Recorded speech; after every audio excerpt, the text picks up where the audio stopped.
Hello everyone, Jai Jagannath. Welcome और welcome back to my mini blog.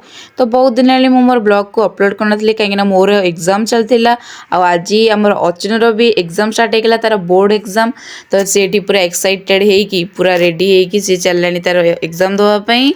बाबा ताको नहीं चलीगले आम आसला आम नांडी आठी बस मैगी खाऊला देखुन तार मैगी खाइर स्टाइल केमती। मो नित्यक्रम सब सारिकी आसती मम्मी मत डायरेक्ट से बड़ चांगुला सहित ही देदेला कह तू ये खाईदे तो मुझे बसिक खाईदेली। जाइए पढ़ाई जेहेतु मोर आज लास्ट एग्जाम न पढ़ले तो सांग मैंने किसी हम ना तो ये मुझे बसिक पढ़ुली। रेडी होगी बाहर जाइए मोर कॉलेज कॉलेज पहुंची डायरेक्ट जाइए मोर एग्जाम देवाई आज एग्जाम मोर सरीगला। तो एग्जाम बहुत भल भी होता है आम मुहर भी खुशी देखी जापर मुझे मो मामू घर आगे गुगुन लाज कतल जेहतु दांत भांगी जाता मुझे घर को आसी आम तीन भौणी जाक मिसिकी कुरकुरी खाऊलु। तो मो मामू घर जाइए आमर ये जिगिन को आने मुझे रेडी होती कहीं मोर महिला मित्र आज हूँ हलदी सेरिमनी। तो मुझे जाइए आउ गला बेल पहुँचला मैडम को चली फोटोशूट।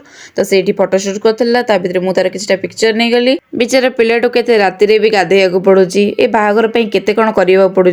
देन से फटाफट जाइए सेकेंड लुक नहीं जोटा कि तार मेहंदी लुक था मुझे मेहंदी करदे आ मत तो ये भल भी मेहंदी आसेन से मत जी जहाँ आसला मुझे ही कम चलती। मो सांगर भी ये मेहंदी स्टार्ट होता आउे देखा करदेकी मुझे मो घर को आज मो मम्मी मत खुआई दूला। यदि वीडियो भल लगी था तो लाइक एंड सब्सक्राइब करने को भूलें। रोची बाय बाय।